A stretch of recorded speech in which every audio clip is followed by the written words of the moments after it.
Welcome everyone to a new show. I'm joined by a legend and an icon of the fantasy sport world in Leg Dog. Good day to you. How you doing, mate? Hey Pom, how are you? Thought this would be a little bit of fun jumping on the channel again. It's been a little while, so thank you for having me. I'm very excited to talk about the teams. Mate, well, that's what it is. We had this last week. The wonderful, is it Navy Blue Boys? Are they called? What are they called? Yep. I got it right. Yeah. They were doing it. They're no longer doing it. So you've got us. You know what I mean? Hey, I mean, some would say it's an upgrade. Some would say it's a downgrade. But I mean, we'll do our best. But we're here to talk about the team. So it's going to be a very interactive show.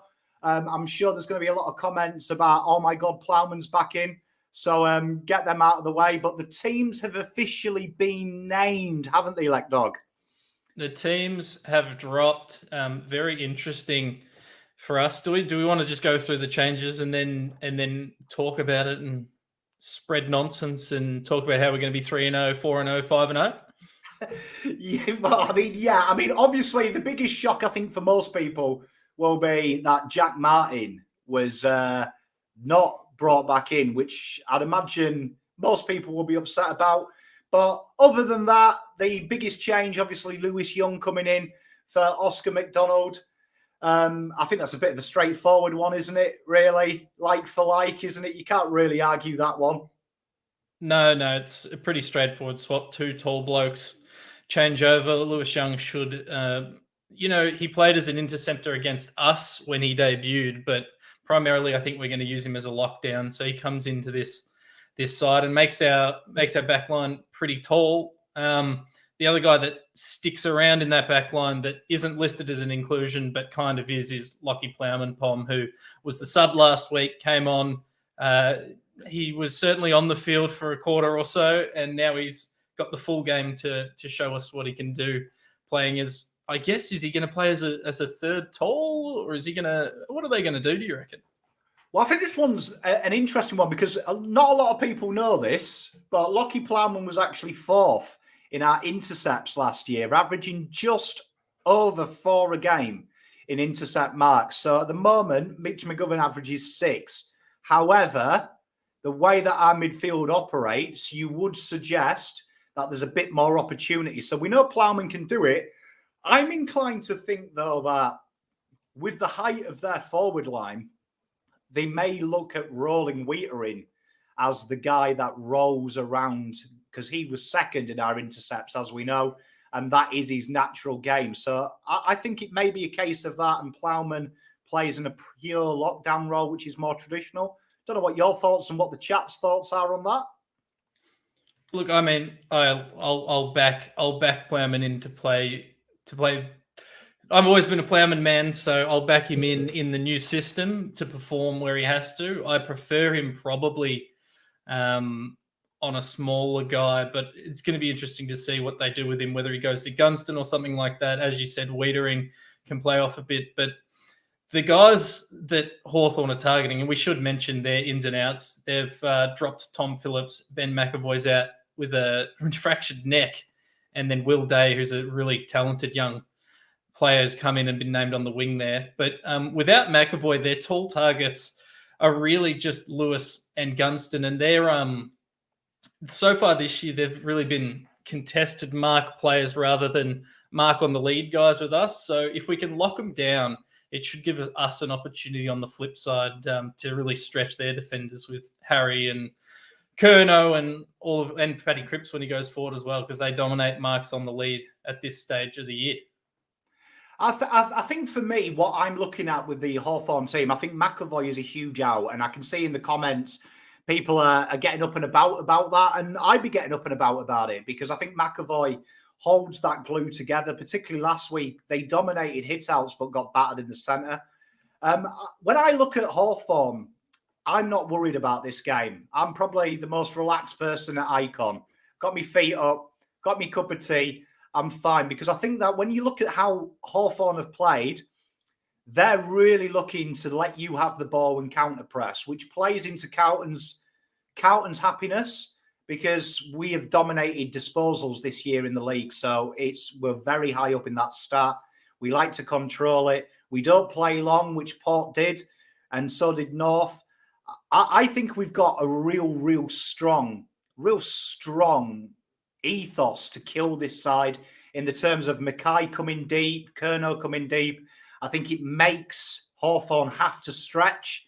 So I think for us, we're in pole position. I think that McAvoy just allows us then to float TDK as Voss has liked doing, playing him at centre half forward and allowing Curnow and Mackay to operate on that half forward flank when it gets a bit tight. So I am looking forward to that avenue there, because I think that opens the door with McAvoy there. It means we're going to have a bit less effort required from Pitternet. Yeah, you're absolutely right. I think watching the Hawthorn games, they allow opposition midfields to rack up the pill at the moment. And, Port Adelaide just didn't have anyone to kick to. We've got a couple of really good options to kick to. And a huge inclusion for us is obviously Adam Cherry coming back into the side to help out with the likes of Sam Walsh, George Hewitt, Matt Kennedy, Paddy Cripps.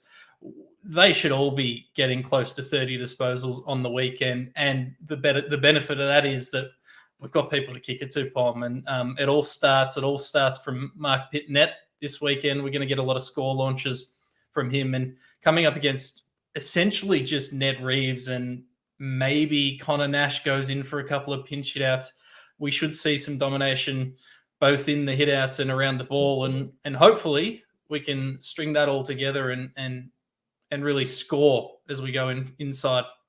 One thing that Hawthorn are really good at this year so far is intercepting and rebound 50s. They've got guys like Scrimshaw and Sicily who are in the top 10 for rebound 50s. Guys like Giath can run out of there as well. So I'm surprised probably not to see Martin in this team, because he is reasonable at tackles inside 50 and creating that pressure. So I guess we'll be looking to, Durden, Silvani and Owies to do that again for us, Bomb.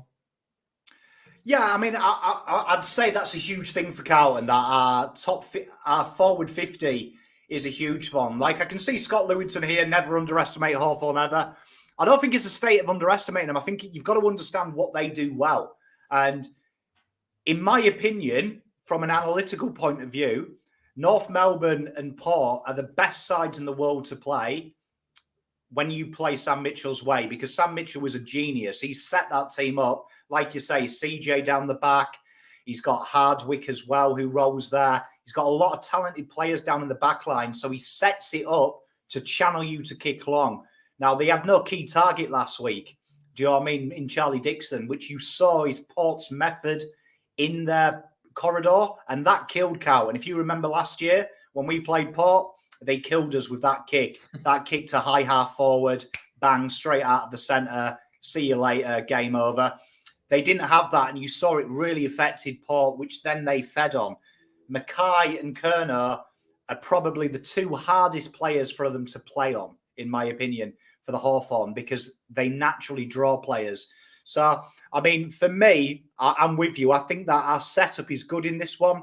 I think Shizzle nails it here as well, mindset. If we play our way, Hawthorn can't beat us, but we've got to play our way. The problem is when we start chasing it and forcing it, as you say, them players you've listed, they feed on your strength. They feed on it. Yeah, well, I'd be confident that all the boys at the club haven't been, as stressed as some Carlton fans out there have been this week. They know what they're doing. They know what they're good at. And then I think about, they're going to go forward. They're going to look for those big targets in Gunston and Lewis. Bruce and Wingard normally trouble us, but I'm reasonably confident that with Plowman, Sardi, the way he's playing, Williams back there, even Will Setterfield, who's been dropping back into defence quite a bit to help out, I just think we're going to have enough pressure in defence and enough delivery from defence up to the wings, up to Lockie O'Brien, up to Harry Mackay when he pushes up, that we're going to be able to convert from any opportunities that they don't score themselves, Hawthorn. Because I was looking at Zach Williams' numbers this year, Pom. He's going at like 87% disposal efficiency. Adam Sard is averaging 9 bounces a game. And admittedly, some of those are before he's even taken a step. But if we can just work through these guys as we have in the first 2 games, I'm feeling really confident as a fan, which Pom, I haven't felt confident as a Carlton fan for quite a while, to be honest. Well, I mean, I'm with you, and I think this is a great one here from Pete Haywood. I know Plowman gets a lot of hate. Yeah, I know he does. I've probably got some of the best sound bites in Plowman hate history from round two because I proper laid into him. But I think what you've got to understand about Lockie Plowman and our system, and you touched on it there, are great users down the back. What I've noticed with Voss is because that midfield applies so much pressure. You mentioned Setterfield. O'Brien's another one as well, who, if you look at his numbers, he's spending a lot of time behind the ball. I did a video earlier today on JSOS. 55% of his game time is in the defensive half, which mirrors Martin and Fogarty from the week before and the week prior when Martin played. What is a real noticeable about our side, and what I want to do on this show with you, is not so much worry what the opposition do, worry what we do that actually affects the opposition. And one thing I've noticed from Voss, the big takeout, is this is a total team defence. So where a bit of Plowman love comes in is you've got to remember Plowman has beaten some of the best forwards in the game. I remember that week where he took out Cameron and Walters when they were averaging 4 goals over their last 2 weeks, and everyone was saying he's done. That was with no midfield. That was a midfield that ranked 17th in tackles. The midfield now ranks 2nd in tackles. He's going to get a lot more time on the ball. He's going to get a lot more time to get into position. He's got a lot more support with him when the ball hits the deck, because one noticeable as well is Carlton play in front of aerial contests, which plays into Plowman, because Plowman, that's where he struggles. He gets the ball to ground. All the players are behind him in defence. There's an easy crumb. So I actually think this is a big game for Plowman, because I think he can prove a lot of people wrong in a good system. Yeah, and I think you talked about it all stems from that midfield pressure, that midfield setup, which in previous years, that's why we had Wiedering and Jones, who were, having more one-on-one contests a game than the entire Western Bulldogs team between them. So with that midfield structure, that's why I'm not so stressed that Oscar McDonald and Mitch McGovern, who are going to be key cogs in this defence, are coming out, because I trust that the structure and Lockie Plowman and Lewis Young coming in will alleviate that stress. And I think as long as we're applying pressure and we don't fall asleep in that midfield, we're going to give our backline every opportunity. And I think we're going to see a lot of play through those wings, through O'Brien, through Walsh, who's going to rotate out there. Matt Kennedy might even rotate out there at times. I'm really excited to see how it all lines up. And that's not even to mention guys like Zach Fisher's surprised me this year, Pom. I've always was a fan of his. Then the last couple of years, I sort of went off him. I was like, what is he? Is he a forward? Is he a midfielder? I'm not sure, but I've been seeing him. He's applying pressure and he's coming through and kicking goals. And I'm really excited to see perhaps maybe he pushes up into a wing a bit this game as well. I'm really pumped. Well, I think this could be a good one. And it's interesting. There's a bit of team news for Hawthorn. Is Sam Mitchell's confirmed Tom Mitchell is looking forward to going head-to-head with Patrick Cripps, which I thought was an interesting one, because if that is the case, I'm going to make my big call. Last week I said, if Alex Keefe stays on Mackay or Kerno, Hawthorn Doggies will lose by 4 goals. This week, if Tom Mitchell goes within the same ground as Patrick Cripps, Carlton win by 6 goals, because that is a recipe for disaster. But let's talk about some of them players you mentioned. One thing I've noticed about this team as well, and this team that's gone out, is Voss really backs. I think he really backs the system. And I know there's a lot of comments about Ross Lyon in chat. He's been saying Carlton could have quite easily lost it. I think there's something that we're seeing from Vossi is he really backs his system in. And from there, he really backs the blokes that to play the roles. And this year, it's been a year of role players, hasn't it? Zach Fisher has improved on out of sight. Matt Kennedy is in another stratosphere. You've mentioned Z-Will. You've mentioned Sardi. JSOS seems to relish that responsibility of running both flanks.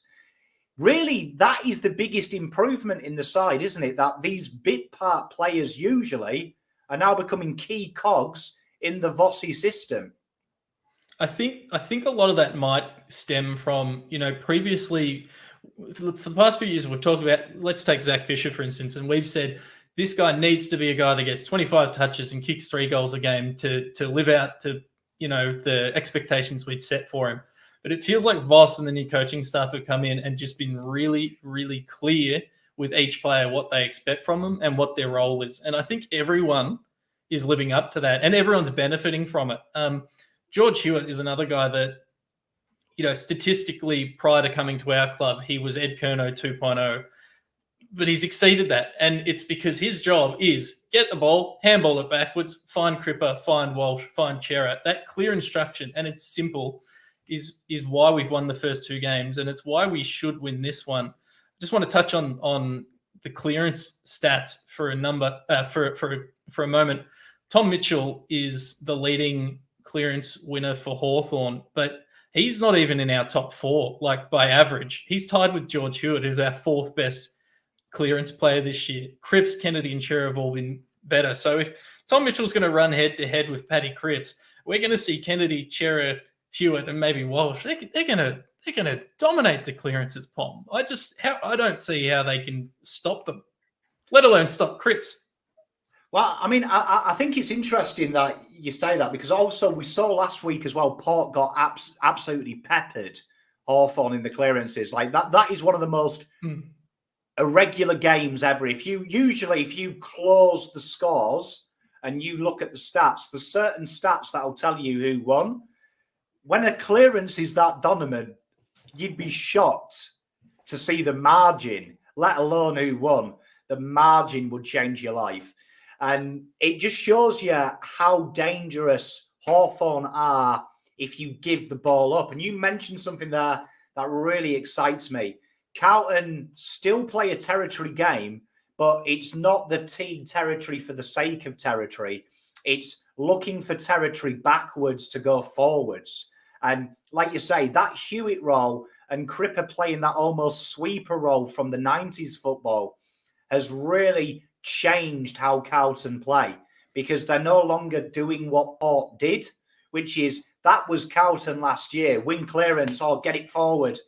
Now there's a bit of control, there's a little bit, and I think that's going to really play into Tom Mitchell versus Cripps, because he looks to do that as well, which I think this is probably Cripper's easiest matchup this year for him, knowing how hard this game is, because everything goes through Titch. Everything goes through Cripps. It's a great battle, and I think it's a battle that Cripps could do some havoc with. Yeah, I think so as well. And look, I fully expect Tom Mitchell averages about 38 disposal against us over his career. I expect him to find the ball. What I'm excited about is exactly what we've talked about. Hewitt, Cripps, finding the ball, handballing backwards. And how many times have we seen this year already Walsh running through on the hands to go long with a way easier kick than just kicking it out of the clearance, going backwards and finding Doherty, finding Williams, finding last week it was Walsh. It's just we're having all these players stream off the back of the packs and having clear vision forward rather than relying on Cripps to just hack it out up the wing, or Ed Kerno to hack it out of the contest as we've seen previously. And I think that's why we've got 3 guys leading the comp for marks on the lead in Harry, Cripps, Jack, and Kerno, Charlie. And I think as long as these guys can convert, which they've been doing this year, Pom, I think as long as we can convert and score and be reasonably accurate in front of goal, that's where we're going to win this one. I think this is that's a really good point you make. And I think Carl's here as well is a great segue for where I want to go in our last 10 minutes of the show. And that is fourth quarter. Carlton and Hawks are 2 sides at the moment that are almost like the Lucifer of AFL stats in the fourth quarter, that your efficiency seems to implode. We did it to the Doggies. Their scoring efficiency almost went down by 65%. Richmond's went down by 70 in the first round. Similar story for Hawthorn when they've been playing. And it was the first time this year, incidentally, Hawthorn went over 180 in pressure. Carlton have topped out at 192. Now, the fourth quarter, I think, is a really interesting thing because Hawthorn kind of had it easy. Them scoring numbers are unsustainable. The happy place is anywhere 40 to 50%. efficiency inside 50 is rated elite. Carlton are 48 at the moment, which is very high. They were 70% last week, Hawthorn, which means doesn't happen all the time. Doesn't happen all the time. And I don't think Hawthorn are going to have that luxury with Carlton, because that is one thing we're doing. We are really putting pressure on aerial contests and on ball use inside 50. It's something we haven't seen at Carlton probably for a decade. And I think that that is our key to victory. What does you guys at home, and what do you think about that, Leg Dog? Yeah, I think you're right. And look, I don't have numbers on this or anything, but my gut feeling is that with the additional depth we've had, the clarified roles, and I reckon we've had the ability to perhaps rest players mid-game, so that in the fourth quarter, we've seen Vossi pulling some or making some changes, or the coaching staff in general, making some changes where it looks like the opponents are getting gassed and we're not. So playing Pito in the ruck for 3 quarters straight against Richmond, then moving TDK in there in the last, and TDK had all this energy, he was jumping over guys. And we've got that luxury with the amount of depth we have in the midfield this week with Chera, Walsh, Kennedy, all these guys. We can spend a quarter resting them on the wing or on the bench, or not really having them directly involved. As soon as that last quarter comes, we can rotate them into the guts and apply that pressure. And pressure starts in the midfield, and then hopefully we can maintain it in defence. And we've got guys that can go back behind the ball as well and create pressure, even though they won't do that for the most of the game. We talked about Setterfield earlier as a guy. Doherty is starting on the interchange according to the teams. Like, there's plenty of guys who we're going to rotate back if we need to. And I think it's just, we found a nice balance at the moment where, because we've got depth and because we've got players that can actually, we don't have one guy that can play lockdown in defense. We've got several. So we're able to rotate guys around and give them a bit of a rest. And I reckon that might be what's helping with the accuracy or the inaccuracy of the other teams in the fourth quarter so far. Oh, it has to come into, I'd say it has to come into effect. I do think that what Voss has done really well is simplified it. I talked about in the review, an average of 8 meters per disposal shorter now, Carlton are. And that is something that, if anyone watched the watch-alongs last year, I used to get excited whenever Carlton did a handball, because you didn't often see it. But what it does, and what you've seen with our team, is when the players, they haven't got more accurate, what happens is when they make a mistake, the ball has only moved 8-9 meters. So they're already in position. And one of them things, and you were talking about what Vossi does, tinkers, Ash Hansen tinkered, is JSOS is that kick out when we're in trouble. He now comes back to that halfback flank, and then he moves Kerno or Mackay to great effect last week as the next kick. So it stops Carlton, bombing it out a defensive 50 and having nothing to kick to because Mackay's now got the ball. It's making them kick again, so Mackay is in more of an aggressive position. And you saw Kerno and Mackay both times last week get that ball just after halfway and have each other to kick to and create a contest, bring the ball to ground, get a stoppage and move up the ground that way. So I think, like you say, Carlton's structure now, when we get worried, and I've seen it on Twitter, we've all seen it, everyone hits the panic alarm because, you know, Mitch McGovern's gone through a KFC and he's got a hammy from pulling a bag of nuggets into the van or something. And everyone's like, oh no, Carlton are going to lose. You're a different kettle of fish now, because them role players, that structure supersedes the players almost, because it's the roles that we've lost, players should be able to fulfill, because it's a very basic role of what they've been asked to do.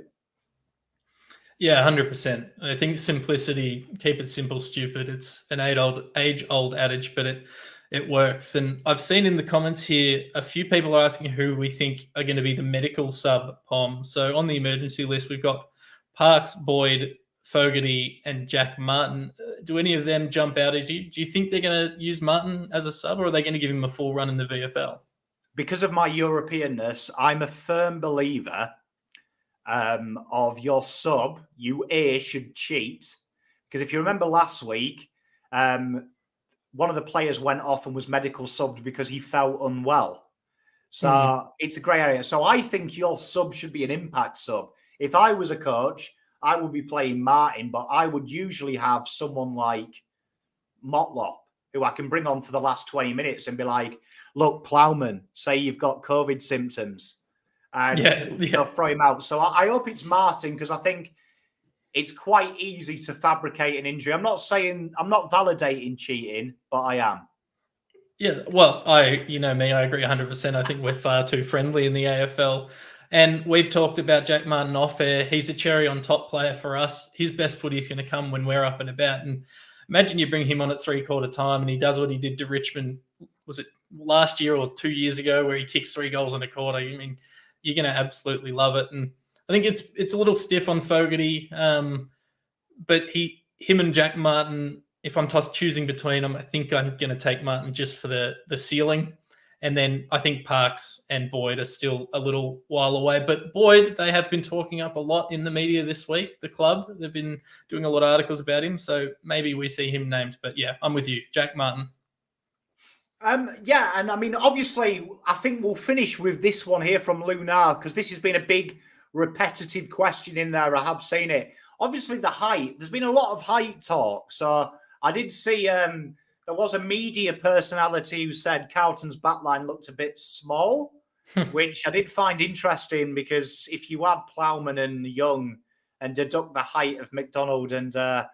McGovern, you actually gain about 8 centimetres. So, I mean, it's that must have been, it was really small. But their ruckman, Reeves, has been really impressive this year. But that 211 centimetre frame, I don't think he will be able to do what was devastating for Port and go forward, because now he doesn't have really anyone pinch hitting. And if you're looking at that whole setup at the moment, there's no one really to pinch hit. It's going to be a very like Levi Casbolt type pinch hitter. It's not going to be a TDK who is a ruck.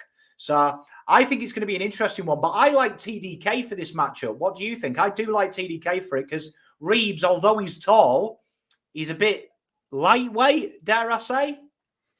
Yeah, well, that's why I think Mark Pitternet should be the main man. I think we should just be getting Pitternet to basically bash and crash into him the entire time. He's giving up 9 centimetres, but I don't even mind if Pitto doesn't get the hit outs. I want him to contest. I want him to body Reeves, and we know Pitto's good at holding a man out of the contest below the ball, and then throughout the game rotate through when it's up forward. Send a fresh Harry up there. Rotate with Tom De Koning in the middle, and then in defence we've also got Lewis Young, who's done a bit of pinch hitting in the time. So just rotate it, keep it fresh, and just keep battering into him. He's their only real option in the ruck this week. So just make his life as hard as possible. And I think Pitto is best set to do that for me. And then Tom De Koning to come in the last quarter and jump all over him. I think that's probably the model. And I think Voss maybe gave that away. That I do think that because Pitternet and TDK are so opposites, I think it's a really good thing, because a lot of these ruckmen get into rhythms. And I think because of the way they ruck, very hard to get a rhythm if we're chipping them in. So with the last 2 minutes, everyone in the chat, what are we saying the result is? Come on then, Let Dog. First one of the season. Oh, first one of the season. Mate, I'm tipping us by, I'm going to tip us by 28 points. I think we're going to smash them. The numbers all tell me we're going to, and I've got to believe in the numbers. You're a man after my own heart. I'm going Carlton 32. Carlton 32. In fact, our first ever show, we're actually certifying a guaranteed win. So you can stop your stressing. We're fine. 4-goal minimum win. Enjoy yourselves. That might bite me in the act. Can you imagine that'll soundbite if we come and do this next week? We can play this back. We might be the curse. We might be the beginning of the end. Say if Carlton lose, this will be the first and last time you see us. We've got a lot of scores coming in. We've got Peter V. He's usually pretty good, actually. I've got to validate Peter V. He sees every watch along, and he's usually been about 4 off. So that's all right. That's good. We've got Big Timmy P, 32. Lewis, he can't watch the game because the Muppet's working, but God bless you, 35. Our Danish legend, Michael, by 9. 42, Tony. 21. 10 goals, Big Gav. Tell you what, look at this. Here you are. Look what you've started. There is a 100 Hawks bucks. fan. Sportsnut129 has tipped Hawthorn, but not confidently. So he reckons they're a chance. I don't think you're a chance, Sportsnut. But They are. Well, there you are. I mean, Sportsnut, he is very respectful and he's always in. He has been in a few of the watch-alongs, but I think he's answered his own question. He's not very confident. We've just pissed all over Hawthorn in our 30 minutes. So there you are. And we'll finish off the beautiful Carl's. She's going to the game. She won't join me in the watch along, but we'll be back this time next week. It'll probably be next Thursday because that's when the teams are selected. But we've really enjoyed it. And go Blues, and we'll see you next week. Go Blues.